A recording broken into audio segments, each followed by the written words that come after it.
ज़करिया अलैहिस्सलाम को जो बुढ़ापे में औलाद मिली है, तो क्या आप ये समझते हैं कि उन्होंने बुढ़ापे में दुआ मांगी थी सिर्फ? जाहिर है वो तो सारी जिंदगी मांगते रहे होंगे ना। भाई ज़करिया अलैहिस्सलाम को औलाद की ख्वाहिश तो उसी वक्त से थी जब से उनकी शादी हुई थी। उसी वक्त से औलाद मांग रहे थे कि मुझे औलाद चाहिए, मुझे औलाद चाहिए, मेरा वाली वारिस चाहिए, मेरा वाली वारिस चाहिए। लेकिन पूरी जिंदगी दुआ कबूल नहीं हुई, मगर आप मायूस नहीं हुए। भाई हमारा काम है मांगना, मांगते रहे मांगते रहे मांगते रहे मांगते रहे। लेकिन अल्लाह की आदत है, जब देर से कबूल करता है ना, तो फिर मैंने बताया ना, सूद भी लगता है, जो हलाल सूद है, सूद भी लगता है। अल्लाह ने देर से कबूल की, मगर फिर ऐसा बेटा दिया है जो सब पे भारी। कहा कि फिर एक बेटा मिलेगा मगर वो सब पर भारी होगा। ज़िक्र रहमती रब्बिका अब्दहु ज़करिया, पूरी सूरह मरियम में अल्लाह ने हजरत ज़करिया का तस्करा किया, इब्तदा वहां से की। तेरे रब की उस रहमत का जिक्र है जो उसने अपने बंदे ज़करिया पर की। इज़ नादा रब्बहु निदाअन खफिया, जब उन्होंने अपने रब को चुपके से पुकारा। चुपके से शायद इसलिए पुकारा कि अगर मैं सबके सामने दुआ मांगूंगा तो लोग मजाक उड़ाएंगे कि बूढ़े को क्या हो गया, बाल सफेद हो गए हैं, बीवी बांझ भी है, बूढ़ी भी है, और इस उम्र में क्या मांग रहे, अल्लाह से दुआएं मांग रहे। खफिया, चुपके से जाके अल्लाह से कह रहे, क़ाल रब्बी इन्नी वहनल अज़्मु मिन्नी वश्तअल अर्रअसु शैबा, ऐ अल्लाह मुझे पता है मेरी हड्डियां बोसीदा हो गई, मुझे पता है कि मेरी हड्डियां बोसीदा हो गई, मेरे सर के बाल सफेद हो गए। वश्तअल अर्रअसु शैबन वलम अकुम बिदुआइक रब्बी शकिया, मगर मैं तेरी रहमत से मायूस नहीं हूं, मुझे पता है तू दुआएं कबूल करता है। हबली मिन लदुनका वलिया, अता कर दे, गिफ्ट दे दे, हिबा कर दे अपनी तरफ से एक मेरा वाली वारिस। अजीब बात है, दुआएं मांग रहे हैं, जब दुआ कबूल होती है तो फिर हैरान भी होते हैं। अल्लाह ताला ने हजरत ज़करिया पर वही की, आप बैतुल मक़दिस में नमाज पढ़ रहे थे, मेहराब में, मस्जिद अक़सा में। मस्जिद अक़सा बड़ी जबरदस्त मस्जिद है, हजारों पैगंबरों की कब्रें हैं वहां और हजारों पैगंबरों ने नमाजें पढ़ी है वहां। तो मेहराब में अल्लाह नमाज पढ़ रहे हैं कि फरिश्ते ने आप पर आके वही की, या ज़करिया इन्ना नुबश्शिरुका बिग़ुलाम, ए ज़करिया हम तुम्हें खुशखबरी देते हैं एक लड़के की।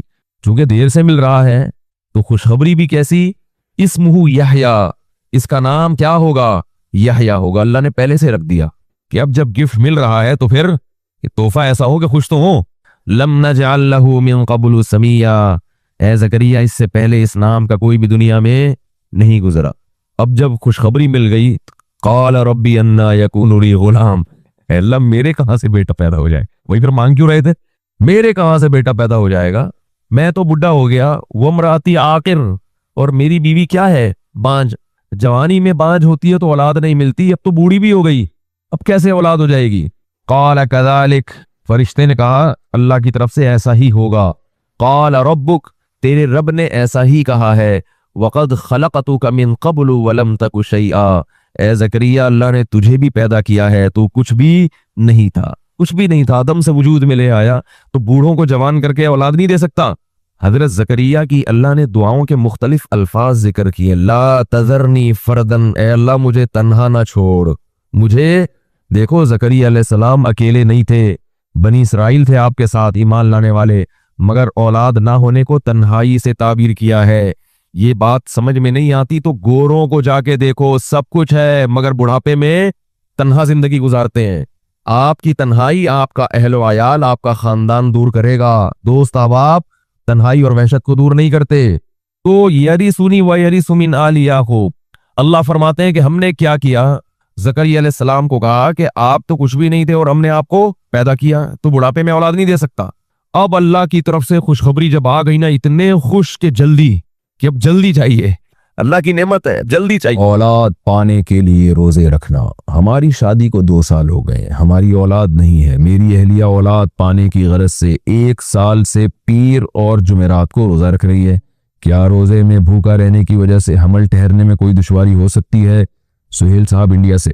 देखिए, हमल का भूख से कोई ताल्लुक नहीं है, प्रेगनेंसी तो रोजा रख के भी हो सकती है। पीर और जुमेरात का रोजा तो वैसे ही सुन्नत अमल है, वो तो वैसे ही रखना चाहिए। और आपकी वाइफ की ये नीयत है कि शायद अल्लाह इसकी बरकत से औलाद दे दे, तो अल्लाह से उम्मीद भी की जा सकती है कि इबादत करके जो दुआ की जाती है वो ज्यादा कबूल होती है। हजरत ज़करिया अलैहिस्सलाम मेहराब में नमाज पढ़ रहे थे, फिर अल्लाह से दुआ मांगी कि रब्बी ला तज़रनी फर्दन व अंत खैरुल वारिसीन, ए अल्लाह मुझे अकेला ना छोड़, मुझे औलाद चाहिए, तू बेहतरीन वारिस है।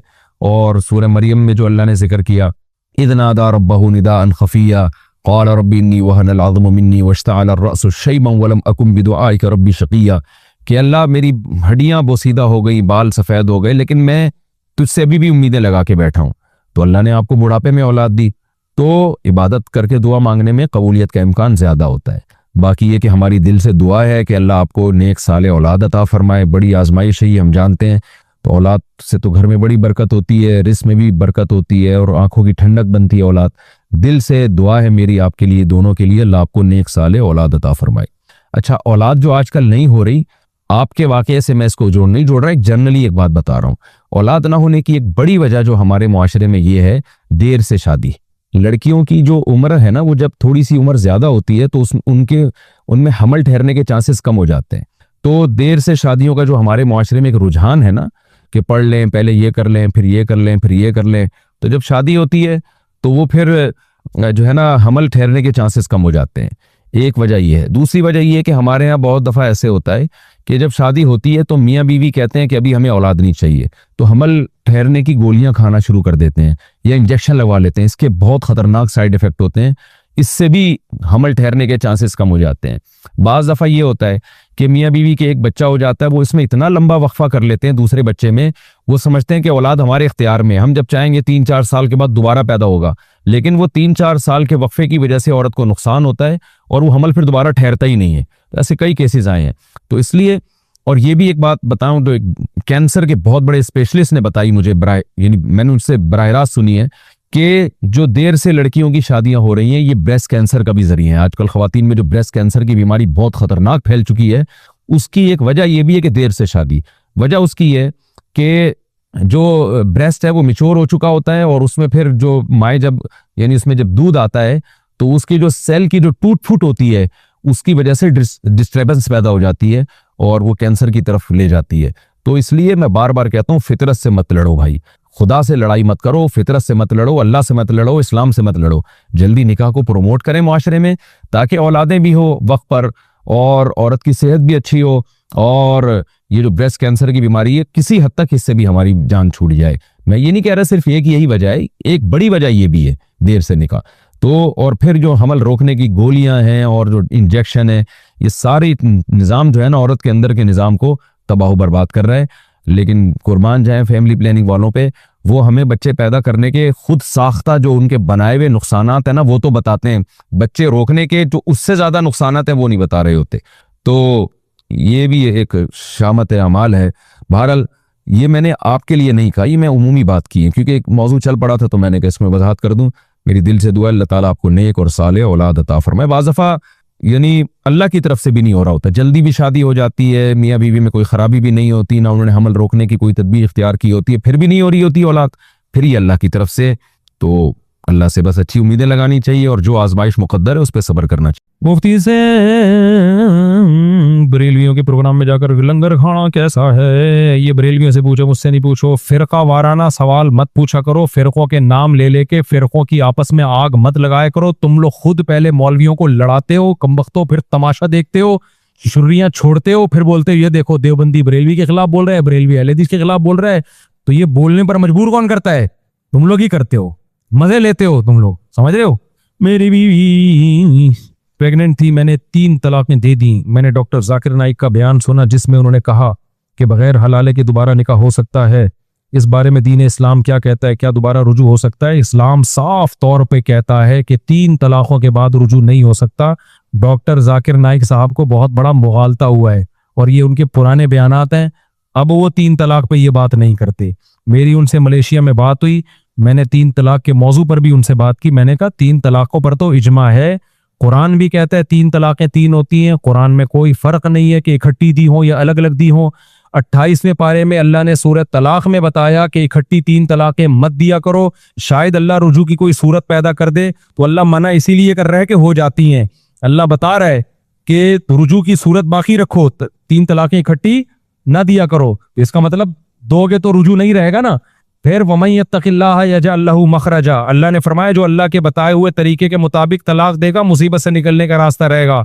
जो शरीयत के खिलाफ देगा, मुसीबत से निकलने का रास्ता नहीं रहेगा। इतनी वाज़ेह कुरान की आयतें हैं। फिर अब्दुल्ला बिन अब्बास, अब्दुल्ला बिन मसऊद, हजरत अली, हजरत उमर, हजरत उस्मान और बहुत सारे सहाबा, जिससे भी जब भी पूछा गया कि इकट्ठी 3 तलाकें कितनी होती हैं, सबने एक ही जवाब दिया कि 3 होती हैं, जब भी पूछा गया। और दलील में कुरान की आयत पढ़ी उन्होंने, इतना मजबूत इजमा। अब हो क्या रहा है, जब मेरा ये क्लिप चलता है तो अहले हदीस उलमा क्या करते हैं, देवबंदियों के हवाले ले आते हैं कि ये इजमाई मसला नहीं है, असल में फलां आलिम देवबंद ने लिखा है कि इसमें इख्तिलाफ है, फलां ने लिखा है इसमें इख्तिलाफ है। देखें, आपसे बात कुरान और हदीस की और सहाबा की हो रही है, और आप रेफरेंसेस किसके दे रहे हैं, देवबंदियों के। तो ये जुल्म है या नहीं है? क्या आपने कलमा देवबंद उलमा देवबंद का पढ़ा हुआ है? लोग कहते हैं हमने तो नहीं, वो कहते हैं हमने नहीं पढ़ा, लेकिन आप तो उलमा देवबंद को मानते हो। बिल्कुल नहीं मानते हम। कुरान और सुन्नत के खिलाफ उलमा देवबंद के कौल को हम बिल्कुल भी नहीं मानते। अगर कोई देवबंद का आलिम कुरान और सुन्नत के खिलाफ बात करेगा, दीवार पे उठा के फेंक देंगे हम उसको, ठीक है ना, उसके कौल को, उसको नहीं, उनको तो वही रहने देंगे। तो आप हमें देवबंदियों के रेफरेंसेस बोलो मत दिया करो। सारी दुनिया के सारे देवबंदी उलमा मिलके भी कहते हैं ना 3 तलाक एक होती है। मेरे शेख कहें, मेरे पीरो मुर्शिद कहें, हम कहें भाई आप अल्लाह के कानून को चेंज नहीं कर सकते। देवबंदी होने का मतलब ये नहीं कि हमने देवबंदियों का कलमा पढ़ लिया है। अव्वल तो देवबंदी ऐसा कहते नहीं है, लेकिन किसी ने कहा भी हो, मैं तो एक मिसाल दे रहा हूं, फौरन वो ले आते हैं फलाने देवबंदी ने लिखा, ते फलाने देवबंदी ने लिखा। भाई लिखने पर गवर्नमेंट की तरफ से कोई पाबंदी नहीं, उसकी दलील क्या दी है? दलील कोई भी नहीं है। बाज मोतदिल अहले हदीस आलिम है, बड़े मोतदिल है, जब उनकी मैं क्लिप सुनता हूं मुझे बहुत अफसोस होता है, यार हम आपसे सवाल क्या कर रहे हैं, आप जवाब, सवाल गंदुम के बारे में हो रहा है, जवाब में आप चना पेश कर रहे हो हमारे सामने। सहाबी से दिखाओ ना यार।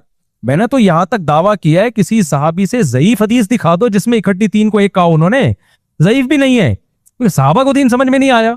तो वही हदीस बस इनके पास है कि नबी के दौर में 3 तलाकें एक होती थी। उसका कारी खलील रहमान साहब जो है ना, खलील रहमान नाम है ना उनको, जो टीवी में आते थे, खलील रहमान साहब। नाम मैं इसलिए ले रहा हूं कि उन्होंने मेरा नाम लेके बहुत बदतमीजी से रद्द किया, वरना मैं उनका कभी नाम नहीं लेता, हमेशा एहतराम से बात करता था। अभी उनका एक क्लिप आया है, मेरे इस क्लिप के साथ वो उनका क्लिप चला देना, कोई मुझे नहीं पता वो क्लिप कहाँ गया, मैंने खुद सुना है। मेरे पे बड़ा तंज मारा है उन्होंने कि इस मुफ्ती को शादियों के अलावा कुछ नहीं आता, इनको चाहिए सिर्फ शादियों पे बयान किया करें। जब ये उलमा का तर्ज अमल होता है ना ऐसे तंजिया, तो ये इसका मतलब होता है अब आप अपनी इज्जत खुद ही नहीं कराना चाहते, आप अपनी इज्जत खुद ही नहीं कराना चाहते। तो मेरा कारी खलील साहब से सवाल है कि आपको तो शादियों के अलावा बहुत कुछ आता है ना, आपने बयान में कहा कि किस्तों का कारोबार हराम है, उस पर हदीस पेश की, हदीस का मतलब भी गलत बयान किया आपने। पीछे से किसी ने आपके कान में कहा कि इब्ने तैमिया रहमतुल्लाह अलैह ने तो इजमा नकल किया कि किस्ते का कारोबार हलाल है। तो इन्होंने जवाब में पता है क्या क्या है? जवाब में कहा है कारी खलील रहमान साहब ने कि कुरान और सुन्नत के खिलाफ इजमा मोतबर नहीं है। इसका मतलब ये हुआ कि आपने ये फर्ज कर लिया कि कुरान और सुन्नत के खिलाफ भी इजमा हो सकता है, हालांकि हदीस में आता है कि मेरी उम्मत गुमराही पे कभी जमा नहीं होगी। कुरान और सुन्नत के खिलाफ तो इजमा हो ही नहीं सकता। इसका मतलब कि उम्मत गुमराही पे जमा हो गई, कुरान और सुन्नत छोड़ दिया।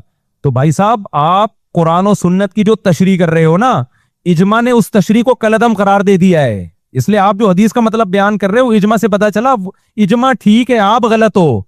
किस्तों के कारोबार के बारे में ये बात कही, फिर कहा कि औरत को भी हर वक्त खुला का हक हासिल है, खुला का राइट हासिल है। उससे अगर आपकी ये मुराद है कि वो यकतरफा खुला, तो उस पर इंजीनियर के खिलाफ जो मैंने क्लिप रिकॉर्ड करवाया आप सुन लें। फिर आपने टीवी में लाखों लोग वो चैनल देख रहे हैं, किसी ने पूछा इकट्ठी 3 तलाकें कितनी होती हैं, आपने कहा 1। किसी ने पूछा दलील क्या है, आपने कहा सही मुस्लिम की हदीस है। ये लोग ना मेरे क्लिप में ये चला देंगे सारी, अब मेरे पास तो टाइम नहीं है ना, लोग चला देंगे। अब कारी खलील साहब का ना ये क्लिप लगा के उनके रेफरेंसेस मिल जाएंगे आपको। तो किसी ने पूछा कि क्या दलील है, तो मोहतरम ने कहा कि नबी सही मुस्लिम में आता है, हजरत अब्दुल्ला बिन अब्बास कहते हैं नबी के दौर में इकट्ठी 3 तलाकें एक समझी जाती थी। मेरा कारी साहब से सवाल है कि हजरत मुझे तो सिर्फ शादियां आती हैं, आपको शादियों के अलावा बहुत कुछ आता है ना, तो आप से मेरा मुतालबा है कि सही मुस्लिम में अगर कोई एक ऐसी हदीस दिखा दें जिसमें आता हो कि नबी के दौर में इकट्ठी 3 तलाकें एक होती थी, तो जो सजा आप देना चाहे ना, मैं उसके लिए तैयार हूं। ऐसी कोई हदीस इस कायनात में मौजूद नहीं है। इकट्ठी का लफ्ज आपने क्यों लगाया अपनी तरफ से, जबकि ये हदीस में ये अल्फाज मौजूद नहीं? क्यों लगाया आपने? आप कह सकते हो मैंने तशरीह में लगाया है, तो फिर नबी की तरफ मंसूब क्यों कर रहे हो उस तशरीह को? आप बोलो हदीस में यह है कि नबी के दौर में 3 तलाकें एक होती थी, इकट्ठी और अलग अलग नहीं है। ये मैं अपनी तरफ से तशरीह कर रहा हूं कि इकट्ठी। आपने अपनी तशरीह को पैगंबर के खाते में क्यों डाला है सल्लल्लाहु अलैहि वसल्लम? ये जुल्म है या नहीं है? लोग तो ये समझेंगे नबी के दौर में इकट्ठी 3 एक होती थी और मौलवियों ने इकट्ठी 3 को 3 कर दिया है। तर्जमा तो आप वही करो ना जो हदीस में बनता है, फिर आप उसमें एडिशन करो, भाई फलानी दलील की वजह से मैंने इकट्ठी का लफ्ज बढ़ाया। तो आपने इकट्ठी का लफ्ज कैसे? हदीस में आता है अलल इतलाक नबी के दौर में 3 तलाकें एक होती थी। हजरत उमर ने क्या नाफिज कर दिया? 3 को 3। इसका जवाब ये कि ऐसी ही हदीस मुता के बारे में भी है। जाबिर बिन अब्दुल्ला कहते हैं नबी के दौर में हम मुता किया करते थे, अबू बकर के दौर में मुता किया करते थे, उमर ने क्या किया? मुता पर पाबंदी लगा दी। तो हम कहते हैं जो इसका जवाब है वही उसका जवाब। क्या जवाब है इसका? भाई मुता के नबी किया है, नबी के ऑर्डर से नहीं किया मुता किसी ने, माज़अल्लाह हराम हो गया था पहले ही, बहुत से लोगों को इल्म नहीं था इसलिए उन्होंने किया, उनको नहीं पता था हराम है। ऐसे ही सही हदीस से यह बात साबित है कि जमाने जाहिलियत में जब कोई इकट्ठी तलाकें देता था, चाहे एक या 10 तलाकें दे दे, वो एक ही समझी जाती थी। तो जब कुरान की आयतें नाजिल हुई तलाक मर्रतान, कुरान ने इस हुक्म को मनसूख कर दिया, जैसे मुता को मनसूख किया गया इस हुक्म को भी मनसूख किया गया। ऐन मुमकिन है बहुत से सहाबा को मालूम ना हो, तो वो इकट्ठी 3 को 3 समझते रहे हो। अगर आप ये हदीस की ये तशरीह नहीं करते तो कारी खलील साहब मेरे टू द पॉइंट सवाल का जवाब दो, दाएं बाएं घुमाना नहीं बात को, लोग घुमाते बहुत हैं। इसका मतलब फिर ये हुआ कि हजरत उमर ने अल्लाह के हलाल को हराम किया है। फिर समझते हो कि नबी के हुक्म पे माज अल्लाह ऐसा कोई नहीं है। नबी के हुक्म पे, नबी के दौर में तो 3 तलाकें कितनी होती थी? 3 होती थी। यानी आपकी हदीस के मुताबिक नबी के दौर में 3 तलाकें कितनी होती थी? 1। मर्द को रुजू का हक था, हजरत उमर ने सियासतन पाबंदी लगा दी ताकि लोग तलाकें ना दें और 3 को 3 नाफिज किया। तो ये सियासत है या दीन में तहरीफ है? इसका जवाब चाहिए मुझे काली खलील रहमान साहब से, जो मुझे कह रहे हैं कि इसको शादियों के अलावा कुछ भी नहीं आता। कारी साहब मुझे इसका जवाब चाहिए कि ये सियासत है या दीन में तहरीफ है? बोलो ना। एक आदमी ने 3 तलाकें दी, उसकी बीवी हलाल है, हजरत उमर ने क्या किया? हराम। क्या खलीफा को ऐसी सियासत जायज है? बोलते क्यों नहीं? इससे बदतरीन दीन में तहरीफ कोई हो सकती है? सारे सहाबा इस पे खामोश हुए, तो आप साफ साफ बोलो हजरत उमर ने दीन में तहरीफ की है। शिया लोग साफ तौर पे कहते हैं हजरत उमर ने तहरीफ की है, यही हदीस पेश करके। आप आधे शिया बन रहे हो, आधे सुन्नी बन रहे हो, बात वही कर रहे हो, निवाला शियों से ले रहे हो आप, लेकिन आप कह रहे हो हजरत उमर का सियासी फैसला था ये। अबे भाई साहब, ये सियासी फैसले में बीवियां हलाल हराम नहीं होती। सियासत में यह होता है कि सजा इतनी है तो बढ़ा दी उसकी सजा, कोड़े ज्यादा लगा दिए। 3 तलाक पे नबी के दौर में सजा नहीं मिलती थी, हजरत उमर ने सजा नाफिज की है, कोड़े लगाए, ये सियासी फैसला था। मेरी बीवी है और पकड़ा किसी और को दी भाई सियासतन। कुरान कह रहे तलाक नहीं हुई है और हजरत उमर कह रहे हैं सियासतन हो गई है, तो तलाक में सियासत नहीं चलती है। अहले हदीस से मैं ये सवाल कर रहा हूं लेकिन इसका जवाब नहीं आता। जवाब पता है क्या होता है? मुफ्ती किफायतुल्लाह साहब देहलवी रहमतुल्लाह ने लिखा है कि 3 तलाक़ें में अहले हदीस से इख्तलाफ है हमारा, ये भी इख्तलाफी मसला है। फलाने ने ये लिखा, लिखने पर गवर्नमेंट की तरफ से कोई पाबंदी नहीं है। तो आप आइंदा बात करते हुए एहतियात करें। आप तो तलाक के मसलों में मैं तो बार बार कहता हूँ अहले हदीस लोग बहुत 2 नंबरियां करते हैं। और फर्ज कर लो ये इजमाई मसला नहीं है, दलील के लिहाज से तो फिर भी कौन सा मजबूत है? 3 होती हैं, तो आप यहाँ दलीलों को क्यों छोड़ रहे हो भाई? तो ना खुला के मसले पे आपके पास कोई दलील है, ना किस्तों के कारोबार के मसले पर आपने हदीस का तर्जमा भी गलत किया। और तीसरी इजमा, जब इब्ने तैमिया का इजमा नकल किया, पीछे से किसी कान में कहा कि इब्ने तैमिया कहते हैं कि इजमा इस पर, तो फौरन बदल दिया कि वो जो है ना कुरान और सुन्नत के खिलाफ इजमा। कुरान और सुन्नत के खिलाफ इजमा हो ही नहीं सकता भाई साहब। तो अगर इजमा हो गया है तो इजमा को इसलिए लिया जाएगा कि वो कुरान और सुन्नत को मनसूख समझा जाएगा या उसकी कोई दूसरा मतलब बयान किया जाएगा। तो ये तो फिर आप तो दीन का सारा भूलिया ही बेड़ा गर्क हो जाएगा इस तरीके से। तो इसलिए हैं कवाकिब कुछ नजर आते हैं कुछ। 3 तलाक के मसले में अहले हदीस के पास कख भी नहीं है, समझ रहे हो? और ये जो लोग कहते हैं नबी ने हजरत रुकाना की हदीस पेश करते हैं, कारी खलील ने टीवी में ये भी हदीस पेश की हजरत रुकाना की, उसमें कि नबी ने एक मजलिस में कहा था कि वो उन्होंने साहबी ने एक मजलिस में दी थी तो आपने फरमाया वो एक हुई है। तो हो सकता है वो ये हदीस बयान कर दें, लंगड़ी लूली सनद है इस हदीस की, लंगड़ी लूली सनद है, किसी ने भी इससे इस्तेदलाल नहीं किया है, सही है ना? सब मोतज़िले का ऐसा नहीं है। जो सही सनद से साबित है वो आपके खिलाफ जारी है वो हदीस। सही सनद वो है जो इमाम शाफी ने अपनी मुस्नद में जिक्र की है, उसमें आता है कि उन्होंने 1 तलाक देखी थी, ताकीद की नीयत से उस लफ्ज को 3 दफा दोहराया था। तो नबी ने उनसे पूछा था कि तुम्हारी नीयत एक ही थी? उन्होंने फरमाया हाँ। फरमाया कसम उठा सकते हो? फरमाया हाँ कसम उठा सकता हूँ। कसम उठाया है तो वो थी, जैसे हम कहते हैं ना सांप सांप सांप, एक होता है लेकिन उसको दोहराते 3 दफा है, तो उस पर कसम इसी वजह से नबी ने उठवाई है कि भाई 3 दफा दी है। तो वो असल जो सही सनद है वो छोड़े जाते हैं और जो मजहूल रावियों की सनद है उसको जिक्र करते हैं ये लोग। तो इसलिए बहुत बहुत ऊट पटांग की है इसमें अहले हदीस लोगों ने, अल्लाह इनको हिदायत दे। फिर बात भी नहीं सुनते, बैठते भी नहीं है। मेरे एक दोस्त है अहले हदीस, मैंने उनको क्लिप भेजा अपना 3 तलाक पर ना, मेरा यूट्यूब पे है, रिकॉर्ड करवाया मैंने बाकायदा पूरे रेफरेंसेस के साथ, दलाइल के साथ। मैंने कहा यार आप अपने हदीस उलमा को बोलो कि ये सुन के काइंडली एक दफा सुने, हमारा मकसद कोई किसी पे तंज नहीं है, आप इसको सुने, आप क्यों फतवे दे दे के हलाल को हराम कर रहे हैं। तो उन्होंने कहा मैंने अहले हदीस उलमा को दिया, वो कहते हैं छोड़ो यार ये इख्तिलाफी मसला, ये हल होने वाला नहीं है। कमाल है यार, आप तो मुहक्किक हैं, आप तो मुकल्लिद हैं ही नहीं। तो मुहक्किक का काम होता है तमाम पैरायों से तहकीक करना ना, तो अब क्यों नहीं कर रहे आप तहकीक। तो अधूरी तहकीक नहीं होती भाई साहब, समझ रहे हो।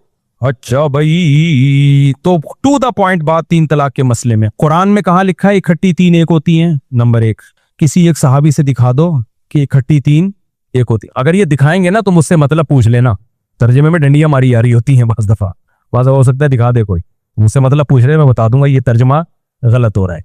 समझते हो। एक ने मुझसे कहा कि हजरत उमर को आखिर वक्त में निदामत हुई थी कि मैंने तीन को तीन नाफिज क्यों कर दिया।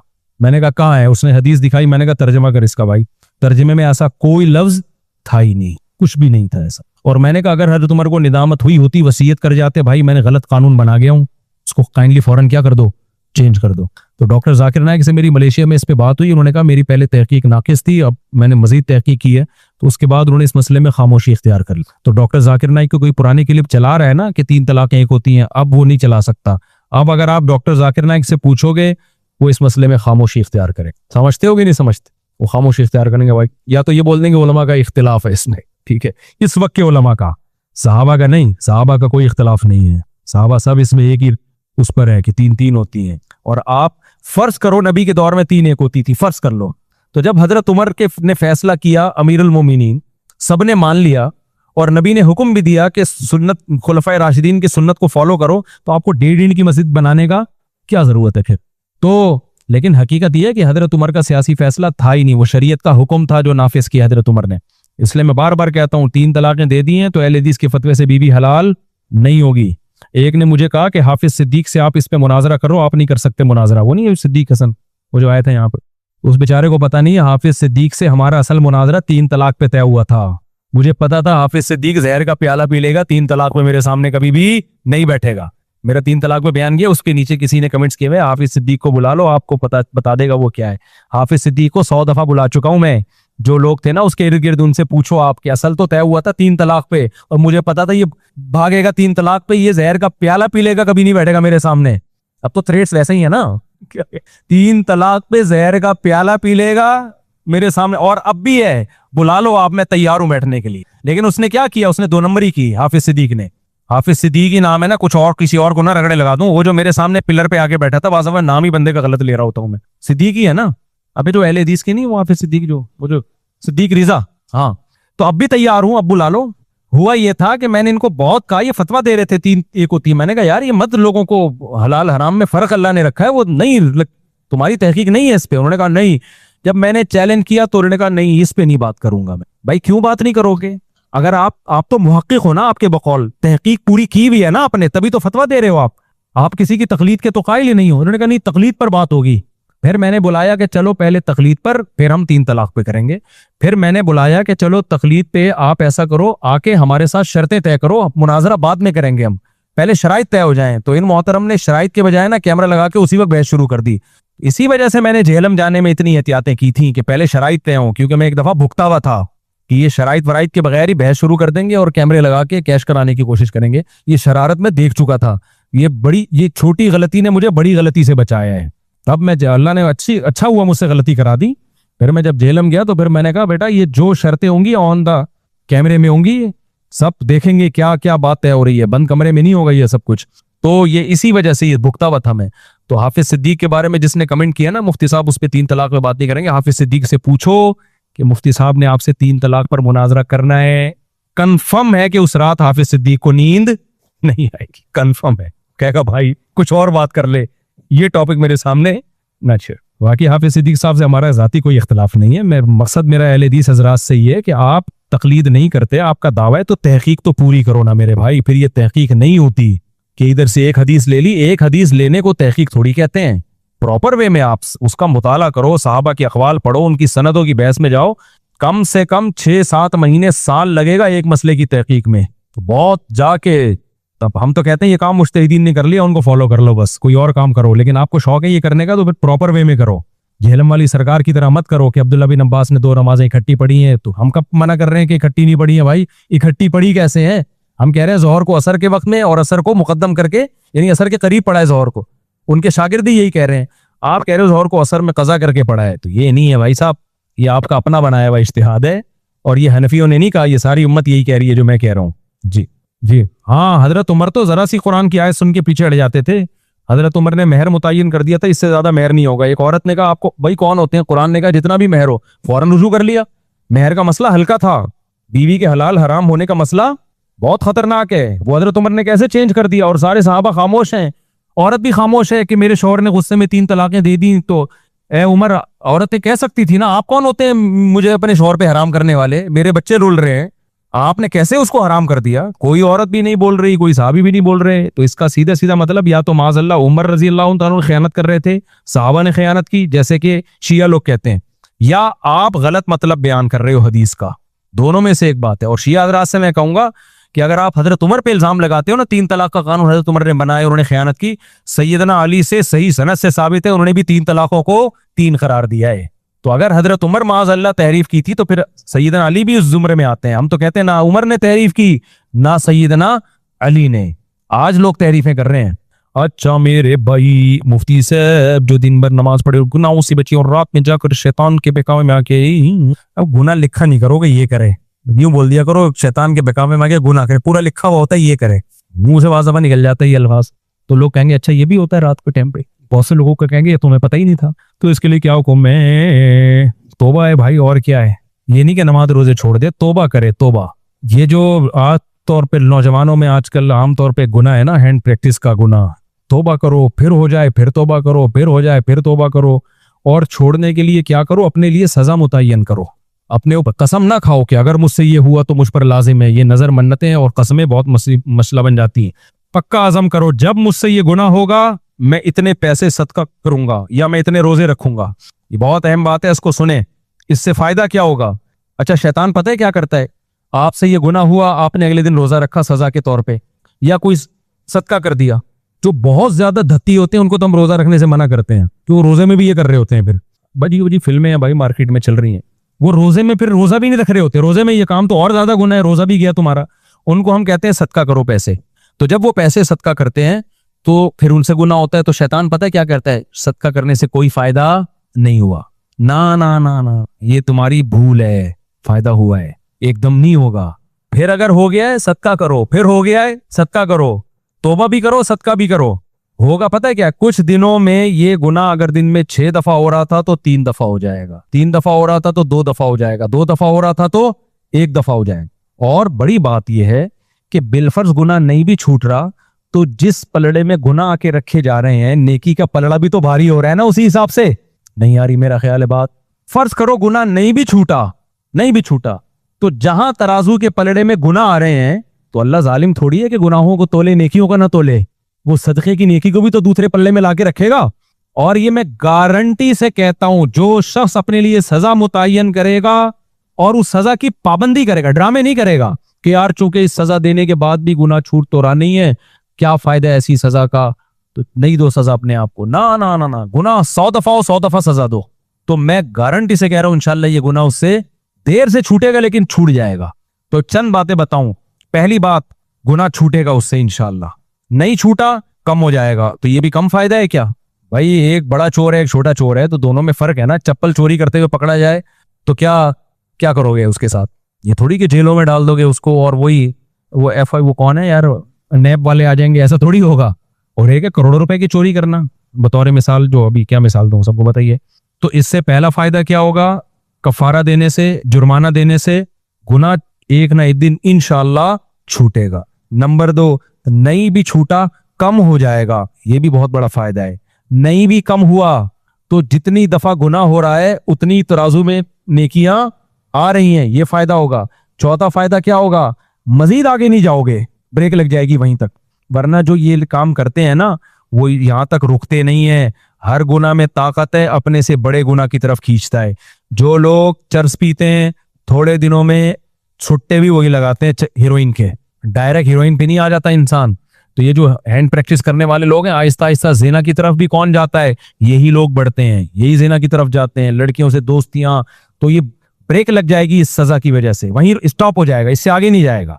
तो इसलिए ये काम किया करो। अगर कोई गुनाह हो जाता है ना, तौबा करो, रोको अपने आप को, शादी करो, सबसे पहली बात तो ये, और सदका किया करो या रोजा रखा करो। रोजा वो रखे जो बहुत ज्यादा लत नहीं हो गई है, जिसको बहुत ज्यादा लत हो गई है ना, तो वो भी रोजा रखने का फायदा नहीं होता। अच्छा मेरे भाई मुफ्ती साहब, अगर गुस्ल के दौरान पेशाब आ जाए, ये जो मैं इस स्टाइल में गुनगुना के बोलता हूँ ना, थकावट की वजह से बोलता हूँ, गला मेरा बहुत बैठ गया आज बोल बोल के। क्लास भी लेनी होती है मुझे सुबह को, फिर असर के बाद मुलाकातें हैं, फिर रिकॉर्डिंग, फिर मगरिब से बोल ही जा रहा हूँ मैं, तो गला है ना, आखिर ये भी इंसान है, तो इसलिए फिर मुझे सुर लगानी पड़ती है। मुफ्ती साहब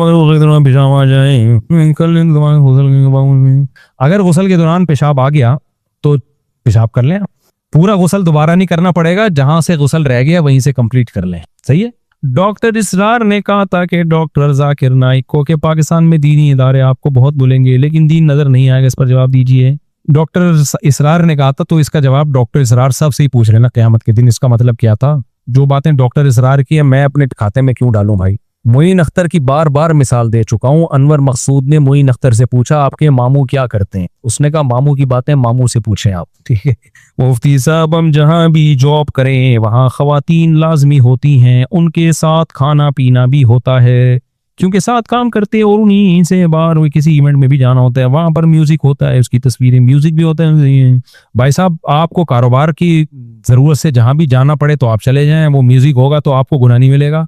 कोई इवेंट हो रहा है, कोई बिजनेस की कोई मीटिंग हो रही है, तो उसमें ये तो नहीं कि खातून है तो आप घर जाके बैठो, तो बिजनेस तुम्हारा बाप, यानी मतलब है कि बिजनेस कौन करेगा फिर से, तो उसमें आप गुनाहगार नहीं होगे। ऑफिस में है, खाना साथ खाना पड़ रहा है, वो तो अब बैठना पड़ रहा है, लेकिन आप उनको देखें नहीं, उनसे बेतकल्लुफ ना हो।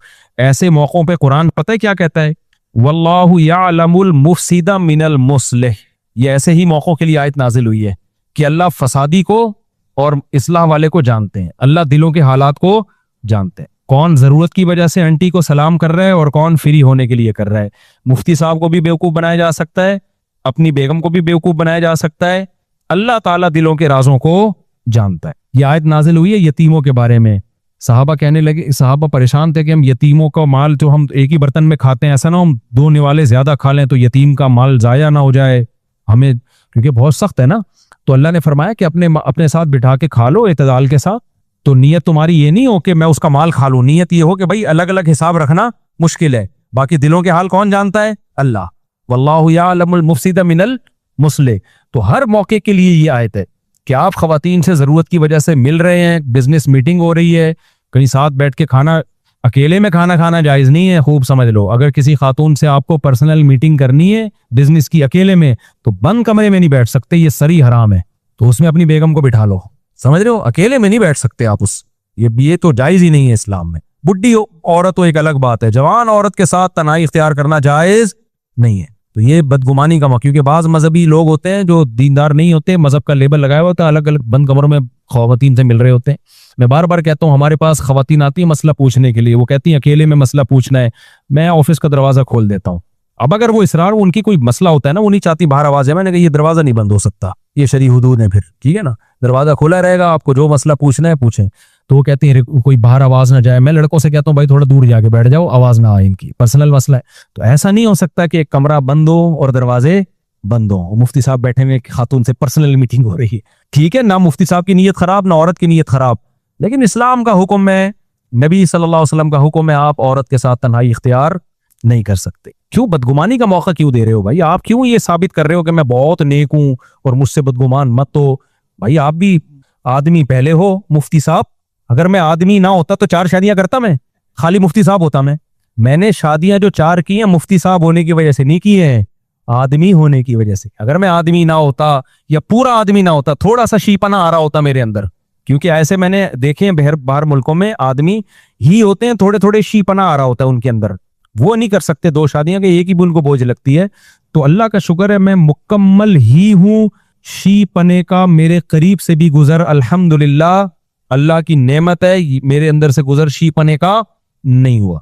तो क्योंकि मुफ्ती होने की वजह से, मैं मुफ्ती तो औरतें भी होती हैं, ठीक है ना, मुफ्तिया लगा होता है, आलिमा लगा होता है, तो इसलिए बंद कमरे में आप किसी जवान औरत के साथ नहीं बैठ सकते, बदगुमानी का मौका है, तो ये जायज नहीं है, समझता है।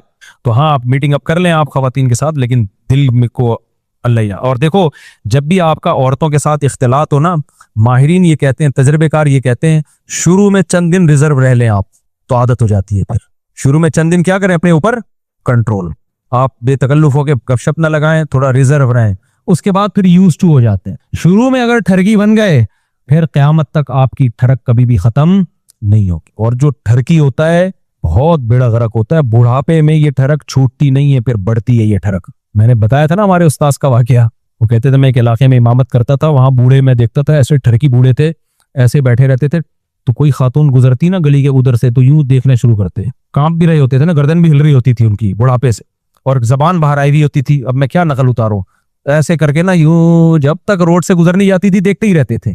अब बेचारे ताकत तो खत्म हो गई, सिर्फ ठरक रह गई। तो कह रहे मैं उनको देखता था, यार ये तुम्हारी उम्र है ये हरकतें करने की, तो मस्जिद में जा, ये हमारे जो बुजुर्ग लोग मस्जिदों में आते हैं इनकी कदर किया करो, ये जवानियों में इनका मस्जिद से ताल्लुक होता है इसलिए आते हैं मस्जिदों में।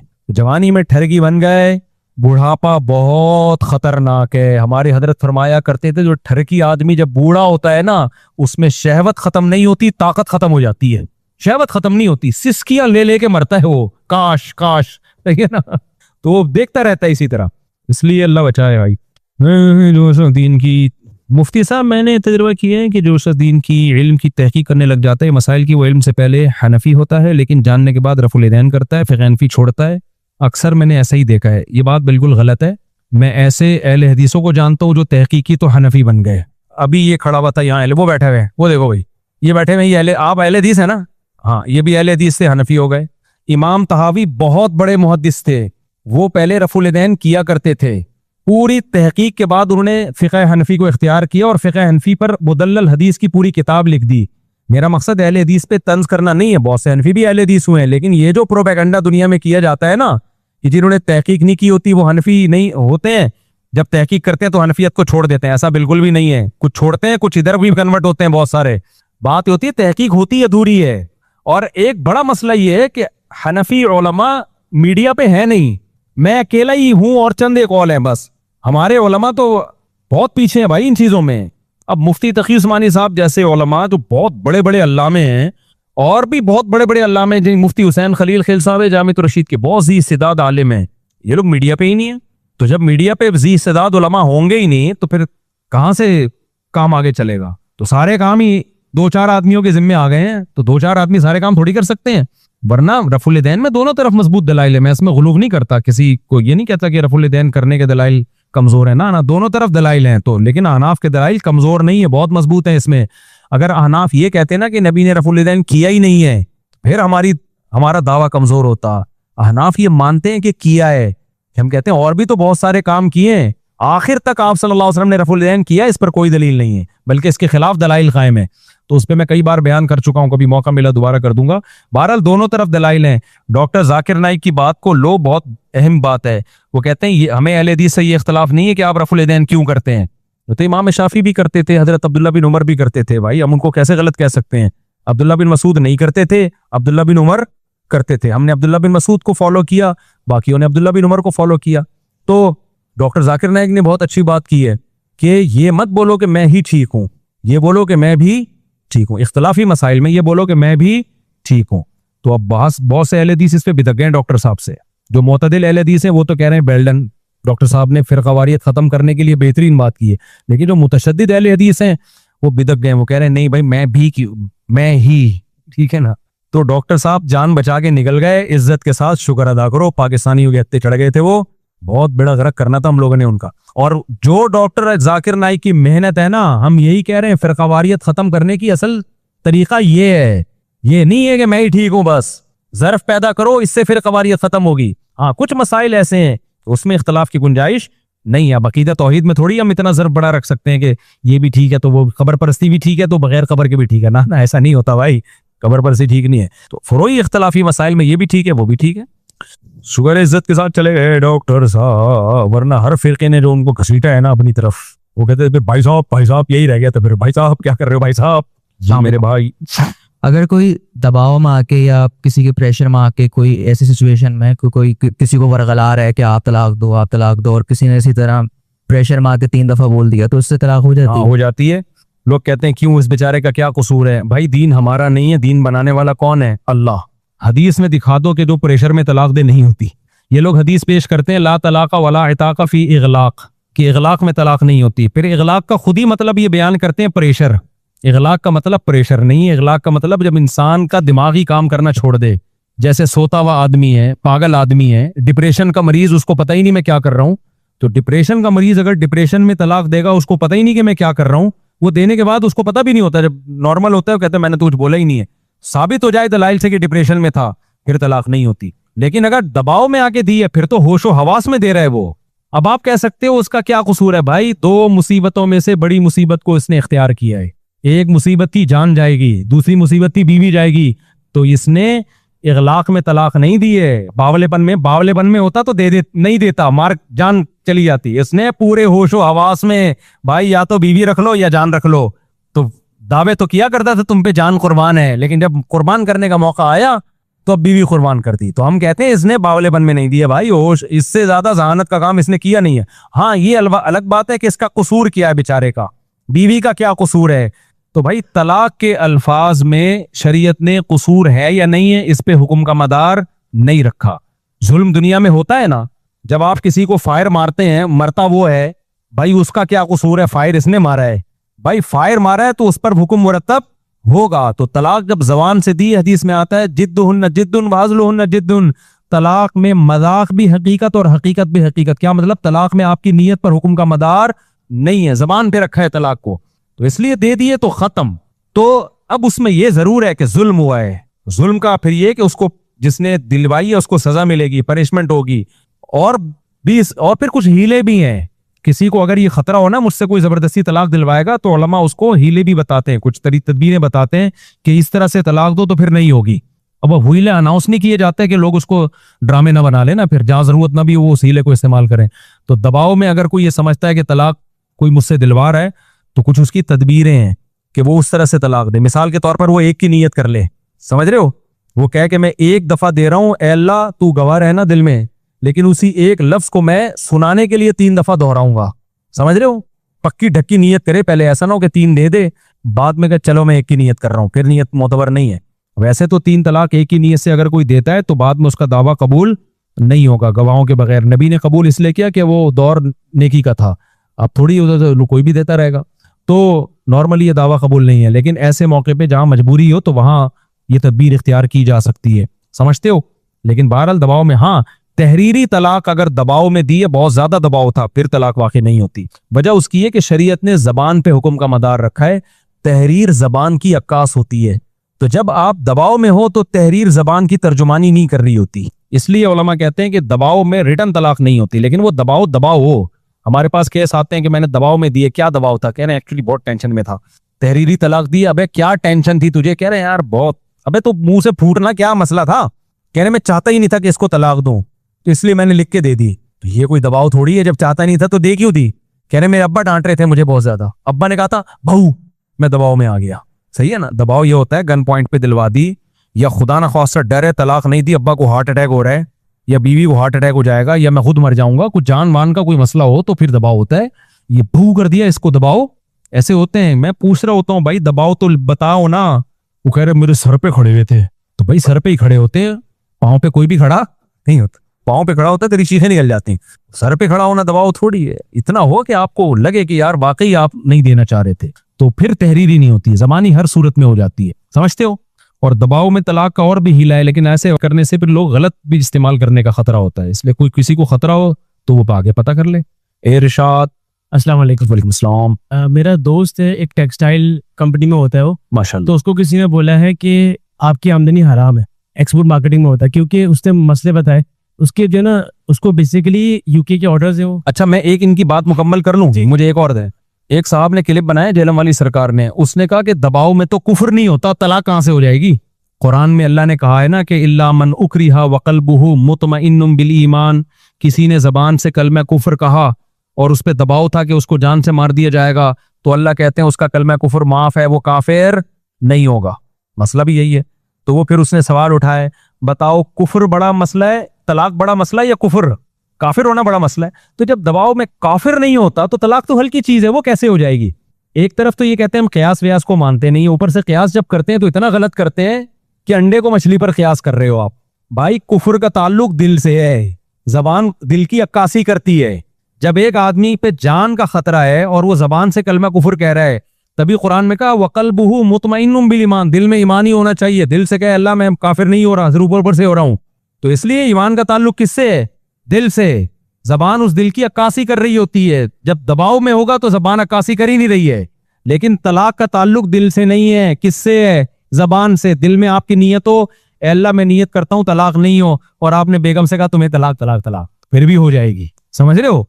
तो तलाक का ताल्लुक, दिल में आपने सोचा कि मेरी बीवी को तलाक, दिल में आपने बहुत मजबूत सोचा कि हो गई, जब तक मुंह से नहीं फूटोगे नहीं होगी। जबकि दिल में आपने पक्का अज़म कर लिया कि मैं काफिर हूं, मुंह से नहीं भी निकालोगे काफिर हो जाओगे आप। तो इसलिए तलाक को कुफ्र पे क़यास नहीं किया जा सकता। और इस बारे में एक हदीस भी है, ये लोग कहते हैं उसकी सनद ज़ईफ है, लेकिन उसकी सनद ठीक है। अभी मैं हदीस की मौका मिला तो तहकीक करूंगा। एक सहाबी के साथ ऐसा हुआ कि उनके शौहर ने, उनके सहाबिया ने ना अपने शौहर के गले पे छुरा रख के बोला मुझे तलाक दो। ये हदीस सुनाते हुए भी डर लगता है। तो उन्होंने दे दी। तो जब नबी के पास आया, आपने फरमाया ला क़ील तफ़ी तलाक, तलाक में रिवर्स गियर नहीं होता, ज़बान से दे दी हो गई है। ये लोग कहते हैं उसकी सनद ठीक नहीं है, लेकिन हमने इस पे तहकीक की है, इस हदीस की सनद ठीक है। कभी मौका मिला तो इंशाल्लाह, क्योंकि अभी तो ये मैं जब यहाँ मसाइल का जवाब देता हूँ तो फिर तो ऐसे एक जो रवानी के साथ जो जवाब आ रहे होते हैं वो दे रहा होता हूँ ना। तहकीक तो हमने की भी होती है, वो तहकीक रखी हुई होती है, तो मौका मिला तो वो तहकीक इंशाल्लाह डाल देंगे। अभी तो सिर्फ बताने का मकसद है कि लोग हमें ये समझ रहे होते हैं ना कि बस दलील नहीं है, तो दलील वलील सब हम तहकीक करके बैठे हुए हो चुके होते हैं। समझते हो यार? वो बेचारे पुलिस वाले भी मेरी वजह से बैठे हुए हैं, बयान खत्म करता हूँ, उनको भी मेरी वजह से इतनी देर, क्योंकि पुलिस मोबाइल आती है ना आजकल। ये थाने का हम पर एहसान है, अल्लाह इनको जज़ाए खैर दे कि हमने तो नहीं बोला होता, लेकिन ये जब से मसाइल ज्यादा खड़े हुए हैं, रेंजर्स वाले भी आते हैं, पुलिस वाले भी आते हैं, तो इतने पुलिस वाले नालायक होते नहीं जितना हम समझते हैं।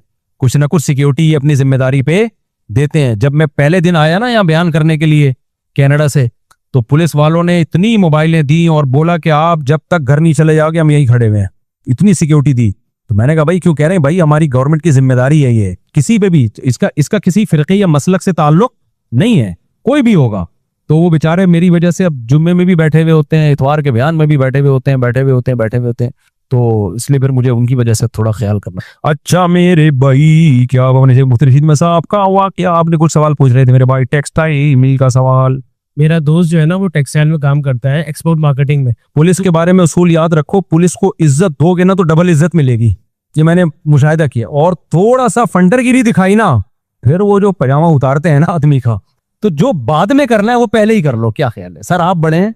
अभी क्या हुआ, मुझे एक पुलिस वाले ने रोका, मैं थोड़ा हुलिया तब्दील करके जा रहा था, जब पुलिस वाले ने रोका मुझे ना, तो वो मुझे पहचान गया, मुझे नहीं पता चला पहचान। उन्होंने कहा लाइसेंस, मैंने सब चीजें दिखा दी। उन्होंने कहा ये कुछ निकाल लिया ना कि 2500 चालान होगा। 2500 क्या होगा? चालान। अब मैं गुस्सा भी कर सकता था यार, क्यों, किस बात का 2500? 2500 चालान होगा। वो खेल रहा था मुझसे, वो मुझे पहचान गया था। मैंने कहा सर ठीक है 2500 दे देते हैं। कह रहे हैं 2500 नहीं, 20 रुपए इजाफी भी होंगे चाय पानी के। मैंने गार्ड से कहा यार 20 रुपए इजाफी भी दे दो। तो ऐसे ना खेल रहा है ना वो, मुझे नहीं पता था, मुझे पहचान गया है, वो खेल रहा था। तो मैंने फिर 2500 भी निकाले, मेरी जेब में थे नहीं बटवा। मैंने कहा यार दे 2500 तेरा भाई साहब, मैं घर जाके दे दूंगा, ऐसा ना वो समझे कि कहे। कह रहे 20 रुपए इजाफी 20। तो जब मैंने उसको पकड़ाया उसने मेरा हाथ चूमा, कह रहे हैं साहब अस्सलाम वालेकुम, यार मजाक कर रहा हूँ।